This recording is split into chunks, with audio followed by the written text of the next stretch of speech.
Donc bonjour à tous.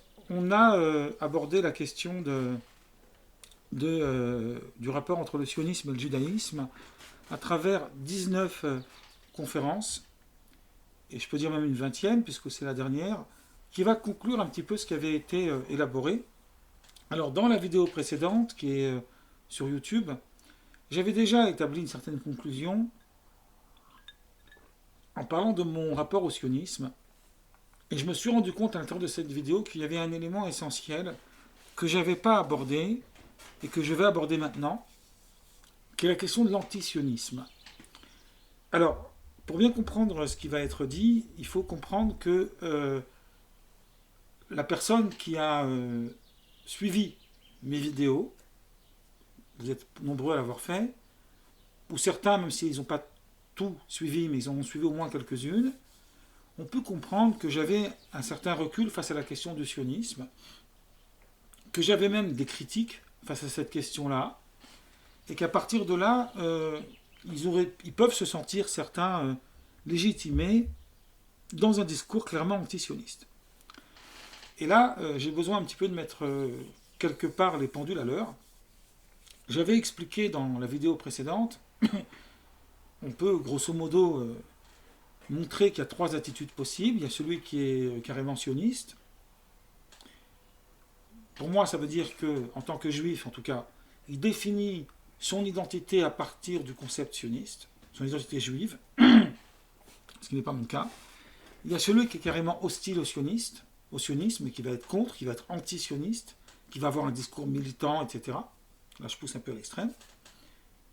Et il y a celui qui, comme moi, se considère comme étant à côté du sujet. C'est-à-dire, je suis ni pour ni contre, bien au contraire. D'ailleurs, comme j'habite en Normandie, je commence à intégrer en moi cette devise, ni pour ni contre, bien au contraire.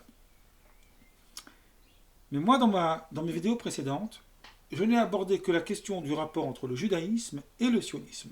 Je suis arrivé à la conclusion qu'il n'existe pas, au sens religieux du terme, une conception sioniste. Le sionisme et le judaïsme, au sens religieux, c'est deux idées intégralement différentes. J'ai même été jusqu'à une phrase que j'utilise dans mon livre sur la violence, à comparer le sionisme et le judaïsme aux deux polarités de l'électricité. Tant qu'ils ne se touchent pas, tout va bien. De ce point de vue, je suis très lébovichien. Et l'explosion va naître au moment où ils vont se connecter. Ça, c'est d'un point de vue du judaïsme. Maintenant, il existe un antisionisme dit politique. Et moi, je vais aborder un petit peu le problème de la question d'antisionisme politique au travers de cette analyse qui a abordé les courants juifs religieux antisionistes qu'il y avait au XXe siècle, dont les plus connus, les Satmar, les Neturei Karta, etc. J'avais quelquefois cité cet ouvrage que je vais vous faire voir d'un certain Yaakov Rapkin qui s'appelle Au nom de la Torah, une histoire de l'opposition juive au sionisme. C'est un livre qui a été publié au Canada aux éditions, aux éditions, je pense, les presses universitaires de Laval. Laval, c'est au Québec. Et en 2004. Il se trouve que cet auteur, j'ai acheté, moi, son ouvrage à l'époque. Je l'ai lu, je l'ai pas mal feuilleté, pas mal stabiloté. Et que j'ai été assez perplexe de son analyse, jusqu'au jour où une amie m'a fait savoir que cet homme, ce fameux Rapkin, on peut dire son nom parce que c'est un personnage public, puisqu'il écrit un livre, fait une conférence sur son livre à Paris. Donc je vais à Paris, je le rencontre. Donc ça se passe vers 2006-2007, je ne saurais plus vous dire exactement à quel moment.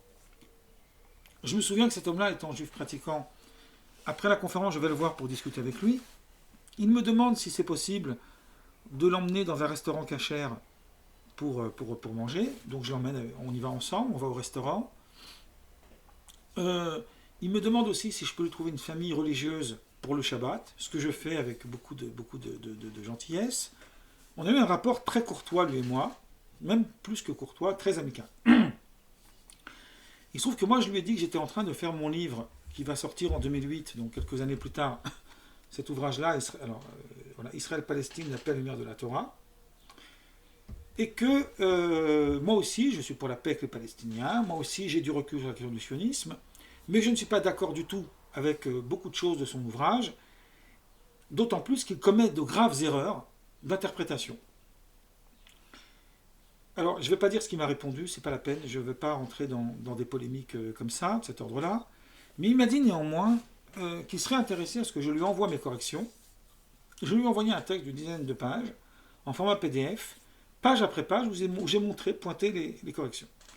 Un des exemples ultimes, l'exemple le plus significatif du sujet, c'est que tout le monde sait que la thèse antisioniste juive repose sur les fameux trois serments du Talmud, qu'on appelle les Shalosh Shvuot. Alors, bon, pour ceux qui ne lisent pas l'hébreu, c'est pas grave, mais ça, c'est l'ouvrage de Yoel Teitelbaum qui a théorisé l'antisionisme religieux d'un point de vue des textes talmudiques. C'est vraiment un ouvrage d'étude, de limoud, et qui est en 3 parties. Et la première partie s'intitule, alors ça va être difficile à vous faire voir pour ceux qui savent lire, en tous les cas, vous l'avez ici, la première ligne, alors je le mets comme ça pour qu'on voit un peu, Mahamar Shalosh Shvuot, le discours des 3 serments. Alors, les 3 serments qui interdisent de monter en muraille. La littérature rabbinique dit que ça veut dire monter en puissance par des actes de guerre pour conquérir la terre d'Israël. Je vous ai déjà parlé de ça, le rapport avec la guerre de conquête, qu'elles ont été abolies à la fin de la destruction du premier temple, l'accord des nations, du monde, etc. Alors il se trouve que ces 3 serments, ils sont rapportés dans son livre avec des erreurs. Il ne les restitue pas telles qu'elles sont écrites dans le Talmud. Alors, pour vous donner un exemple pour comprendre un peu l'énormité, c'est comme si que moi je voulais écrire un livre sur la relativité d'Einstein et que je commettais une erreur dans l'énoncé. On ne peut pas écrire un livre sur la relativité d'Einstein si on ne connaît pas l'énoncé. D'abord, il faut connaître l'énoncé, après on peut écrire un livre. Donc là, c'est à peu près pareil. Donc, on a eu quand même un langage très courtois. Il m'a promis que si je lui envoyais un message, il corrigerait en fait dans les éditions, comment dirais-je, dans les éditions futures. Je ne sais pas ce qu'il a fait parce que moi j'ai pas l'édition suivante, mais il se trouve qu'il ne m'a jamais répondu à ce message, jamais. Bon, cet ouvrage de Yaakov Rapkin, je précise pour les nouveaux arrivants que c'est enregistré et que ça sera ensuite sur YouTube ou Facebook, je vais voir. Alors, cet ouvrage de Yaakov Rapkin, de quoi s'agit-il? Ce monsieur est un juif pratiquant qui a voulu étudier en profondeur l'antisionisme juif. Donc il est allé interroger des rabbins, il est allé interroger des communautés entières juives, chassidiques, il y en a beaucoup au Canada, et aussi en Israël, me semble-t-il, et il a eu des éléments de réponse. Donc il a rédigé un ouvrage qui est quand même... L'ouvrage n'est pas inintéressant, il se lit très facilement, avec des biographies, c'est bien fait, et il a un petit peu élaboré sa thèse. Bon, il y a beaucoup de choses sur lesquelles je ne suis pas d'accord avec lui, il y a beaucoup de choses sur lesquelles je trouve que c'est intéressant de faire connaître, c'est ce que je vous dis d'ailleurs dans ce texte, de faire connaître au public les débats à l'interne même du monde juif qu'il y a eu sur la question du sionisme. C'est très intéressant parce que très peu sont au courant de ça. Maintenant, le problème qui se passe ici, c'est l'amalgame qu'on fait avec l'antisionisme politique et l'antisionisme religieux. Alors, je vais toucher un mot après, parce que c'est le but de ma conférence, sur qu'est-ce qu'on entend par antisionisme politique et la manière dont moi je traite la question et comment je me positionne à partir de là. Mais avant d'arriver à ça, je voudrais quand même commencer par un préambule. Peut-être que c'est un événement assez ancien, peut-être que vous vous en rappelez. C'est un événement qui est traité dans mon livre Israël-Palestine, La paix et la lumière de la Torah. Alors il me semble que c'était en 2005, je ne voudrais pas commettre d'erreur. J'ai ici un sous-chapitre qui s'appelle Gerid et Neturei Karta. Donc c'était en 2005, je crois, peut-être un peu plus tard, où il y avait eu une sorte de colloque organisé à Téhéran, voilà, en octobre 2005, par Ahmadinejad, le président en place à l'époque en Iran, pour travailler sur le négationnisme. C'est-à-dire pour démontrer qu'en fait, il n'y a pas eu euh, exactement les thèses qui sont véhiculées en Europe sur la Shoah. Donc c'est un déni de la Shoah. Il se trouve que cet homme-là, qui a organisé ça, bon, c'est un antisémite, etc. Bon, ça, il n'y a pas de problème. Je ne vais pas rentrer dans ces problèmes-là. Ce qui m'intéresse en revanche, c'est que des membres de la secte juive qui se trouve à Jérusalem, qu'on appelle les Neturei Karta, les gardiens de la cité, hein, vous savez un petit peu de quoi je parle, qui sont très très proches des thèses de Satmar, ils partagent un peu les mêmes thèses, sont allés en Iran pour participer à ce colloque. Là, on est dans quelque chose d'inimaginable. C'est voilà des juifs qui soutiennent des thèses négationnistes au nom d'un antisionisme religieux instrumentalisé par l'antisionisme politique. Ahmadinejad avait accepté de prendre une photo avec eux, et puis la terre entière a vu qu'effectivement, on pouvait tout à fait avoir des thèses négationnistes, et sans se qualifier d'antisioniste, au contraire, d'antisémite, pardon, puisqu'il s'agissait uniquement de rendre illégitime l'existence de l'État d'Israël. Vous comprenez bien que là, on est dans une dérive radicale. Alors, avant de rentrer un peu plus dans les détails, il est important de souligner ce fait. C'est vrai que le discours de Yoel Teitelbaum, le rabbi de Satmar, qui est mort en 1979, qui était un des plus grands rabbis chassidiques du XXe siècle, contemporain du rabbi de Lubavitch, ils se sont d'ailleurs rencontrés quelques fois, même si les Satmar et les Lubavitch c'était comme chien et chat. Il y a une très très longue histoire à raconter là-dessus, ça sera peut-être pour une autre fois. Moi j'ai un profond respect pour Yoel Teitelbaum, pour son érudition talmudique, pour son courage et son authenticité, l'authenticité de son discours, même si j'adore lire ses livres parce que c'est d'un hébreu magnifique, mais je suis quasiment en accord avec lui sur rien. Mais c'est quand même stimulant. Ce rabbi Yoel Teitelbaum, qui est un grand rabbi maître du chassidisme du XXe siècle, une autorité halachique incontestée, même s'il y a eu des désaccords avec lui, bref. Il a un discours très violent contre le sionisme, extrêmement violent. Dans le livre Vayoel Moshe que je vous ai montré tout à l'heure, le discours il est un peu plus modéré que dans un autre ouvrage, comparé à un autre ouvrage qu'il n'a pas écrit mais qui a été rédigé par ses élèves, qui s'appelle Ala Geoula Valatmura. On pourrait traduire comme ça, à propos de la délivrance et de sa contrefaçon. La contrefaçon de la délivrance messianique, c'est le sionisme, où là, il se lâche dans un discours extrêmement virulent. Mais dans l'introduction, qu'il a lui-même écrite de sa main, je le dis de mémoire maintenant, et qui a été publiée en 1966 de ce livre, il écrit une chose extrêmement choquante pour les esprits éclairés, mais qui aide à comprendre un peu mieux la position de ce maître. Il écrit « Le peuple juif, dans son histoire actuelle, a deux ennemis, deux qui veulent sa destruction. Les sionistes et les Arabes.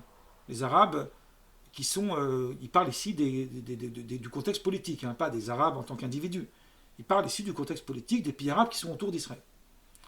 Autrement dit, pour lui, la solution au sionisme, il le dit ailleurs d'ailleurs, dans un discours qui a été repris par un autre rabbin dans une revue juive qui s'appelle Amaor, que j'ai ici, mais je n'ai pas eu le temps de vous la montrer, de toute façon c'est en hébreu, où là-bas il dit que pour lui la solution au sionisme, c'est de renoncer à l'État d'Israël, mais non pas pour le rendre aux Palestiniens ou à ceux qui en ont besoin, hein, je vais vite dans mon discours, mais pour qu'il soit sous l'égide des nations. Comme ça, il n'y a pas de problème que le peuple juif établit une souveraineté sur la terre d'Israël avant l'ère messianique. Il n'a donc jamais été question pour Teitelbaum, pour le rabbi de Satmar, d'affirmer un antisionisme qui s'inscrirait en défense de la cause palestinienne, ou la cause du monde arabe en général.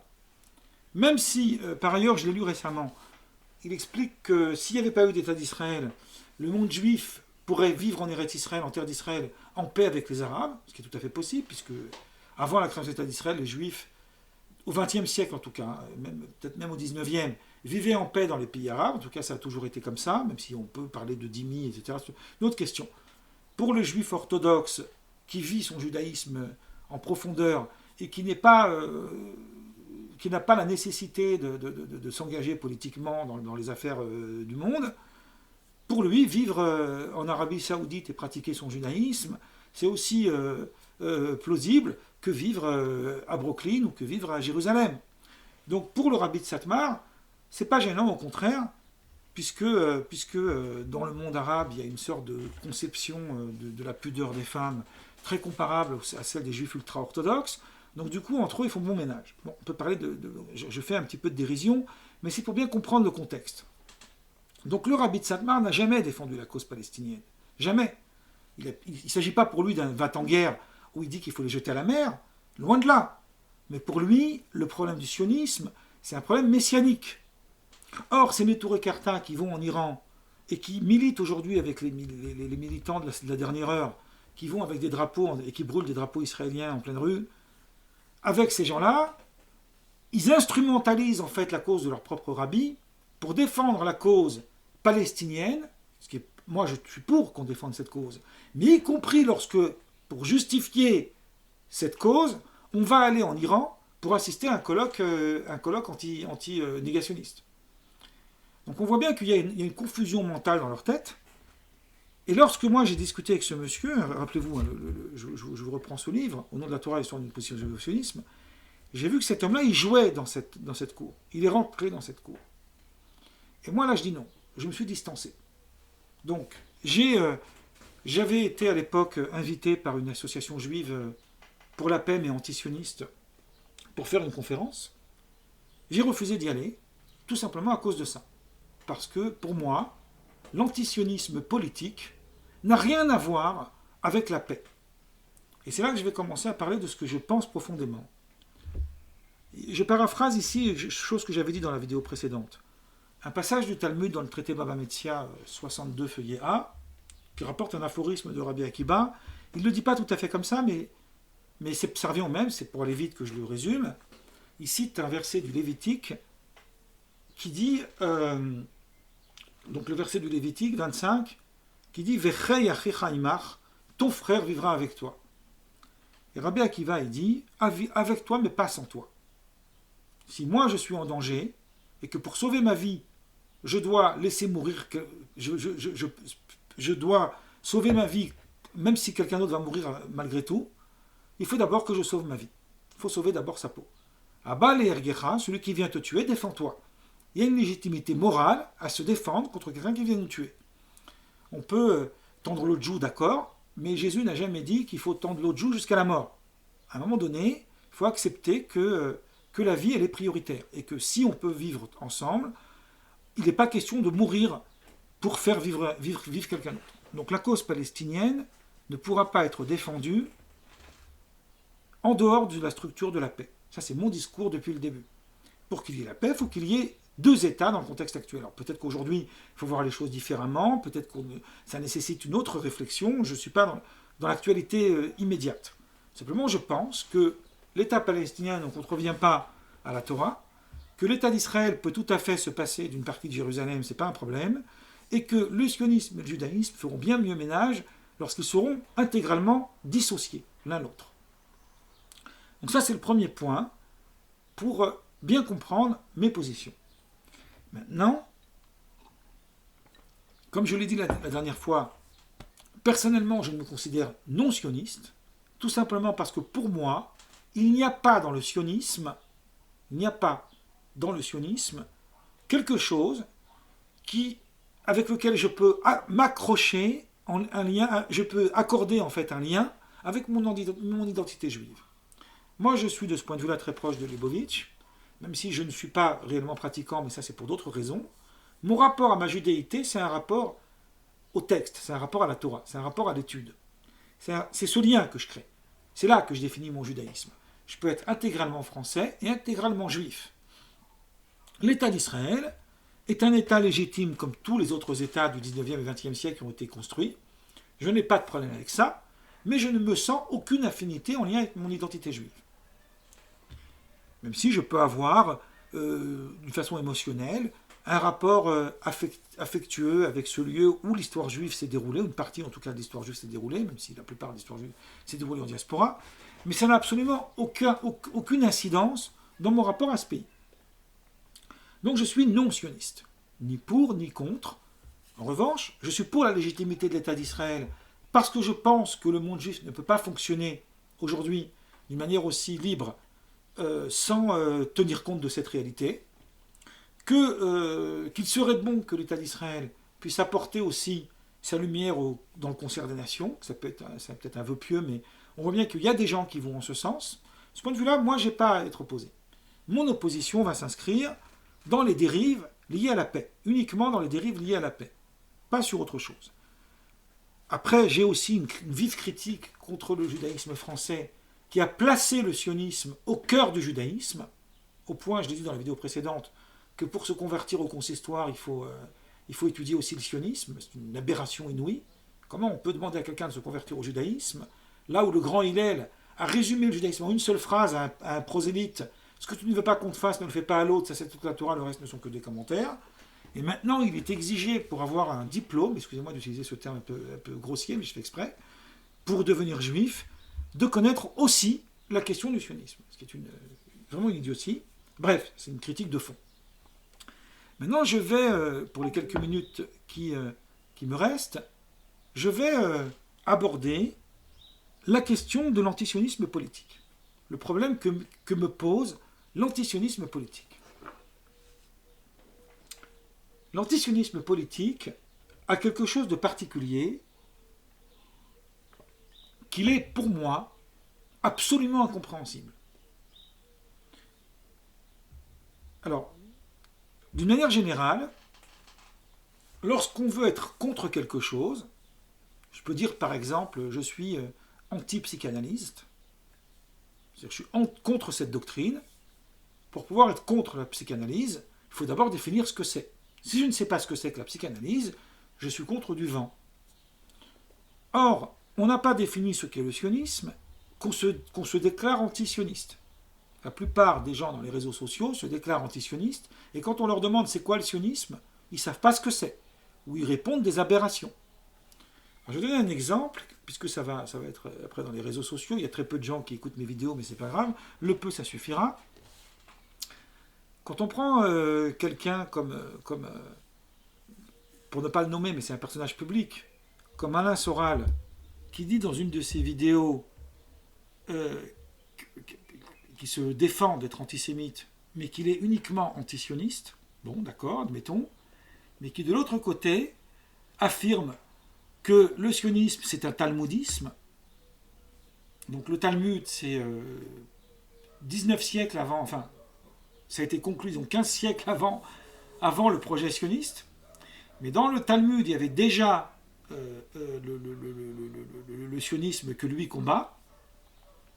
Le Talmud, c'est les juifs d'aujourd'hui. Même si on n'est pas religieux, on est affilié à un judaïsme qui se réfère au Talmud. Les autres courants, les Sadducéens, les Esséniens, etc., qui étaient bien antérieurs et qui existaient encore à l'époque de Jésus, n'existent plus aujourd'hui, ils ne sont plus sur le devant de la scène. Autrement dit, c'est une manière déguisée de dire « je ne suis pas antisioniste, mais je suis contre tous les juifs qui se réfèrent au Talmud, parce que se référer au Talmud, c'est du sionisme. » Faisant fi du fait que les thèses antisionistes religieuses sont basées sur les serments qui sont dans le Talmud. Bon, il y a ici un gloubi-boulga pas possible, une ignorance inouïe. Je vais passer le truc. Le problème, c'est qu'ici, on est dans un discours où on définit une conception extrêmement fantaisiste du sionisme pour montrer qu'on s'y oppose. Alors moi, je vais dire deux choses sur ce point, et après, je finirai ma vidéo. C'est ma conclusion de 20 vidéos sur le sujet. La première chose que je vais dire, c'est que tout d'abord, excusez-moi, j'ai eu un trou de mémoire, ça arrive des fois, l'État d'Israël aujourd'hui, actuel, commet, et là j'en suis sûr, et moi-même je le dis, je l'affirme haut et fort, des dérives politiques graves dans son traitement de la cause palestinienne. Il commet des dérives graves, qui sont critiquables et discutables. En revanche, Il n'existe aucun État au monde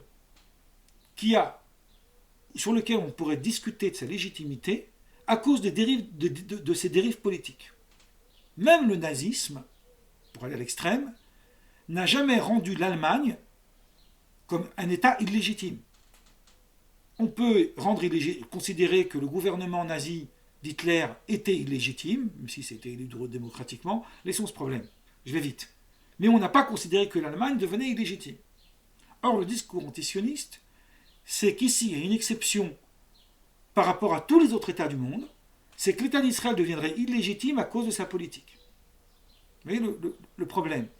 Donc là, on touche ici des dérives qui se rapprochent de quelque chose qui n'est plus de l'antisionisme.